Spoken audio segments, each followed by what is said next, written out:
There was once a company that sat like a beating heart inside every computer in the world. Its melody is still crystal clear in our ears, sound with Intel inside. But right now, that very Intel stands at the edge of a cliff, debating whether to sell off its own factories. So what on earth happened? Intel's collapse didn't happen overnight. This is the result of a self-built arrogance that slowly, very slowly, ate away at Intel's very foundation. It started with a single rejection. In 2005, Steve Jobs personally walked into Intel's offices. Build the chip that goes inside the iPhone. Intel's answer? Not profitable enough. We're a PC chip company. That was it. In that moment, Intel tore up its own ticket to the smartphone era. ARM filled the void, and the standard for mobile semiconductors was set without Intel. Mobile wasn't the only miss. Intel began to rust from within its own fortress. The undisputed king of the PC market stayed stuck on its 14-nanometer process for over 5 years. Every time a new product launched, journalists asked, "So what's actually different this time?" Intel's answer was always the same. "We've optimized the architecture." Consumers laughed and gave Intel a nickname. Stockbone Intel, the same broth, boiled over and over again. Meanwhile, Taiwan's TSMC was racing toward 5 nanometer, and Samsung was pushing toward 3 nanometers. Engineers inside Intel cried out, "We're falling behind for real." But management's eyes weren't on the technology roadmap. They were fixed on the quarterly earnings report and the shareholder dividend account.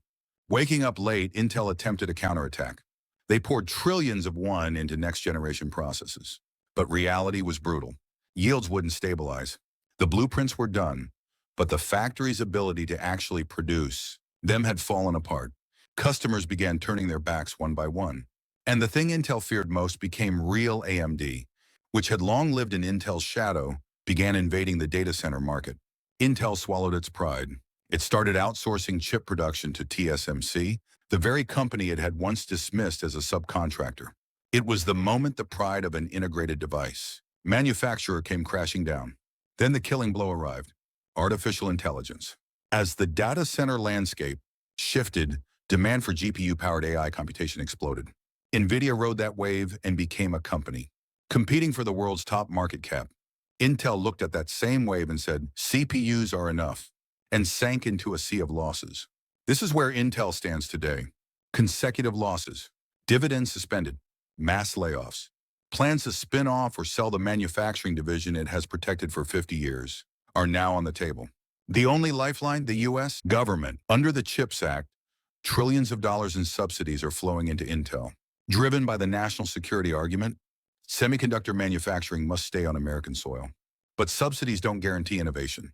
Money can buy time, but the 10 years of lost technical expertise cannot be purchased with a check.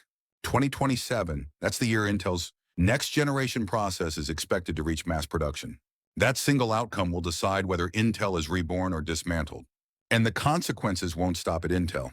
Samsung, SK Hynix, and the entire Korean semiconductor industry will all feel the shockwaves.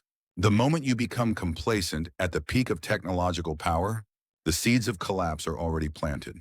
Intel's story is not history. Subscribe for more stories.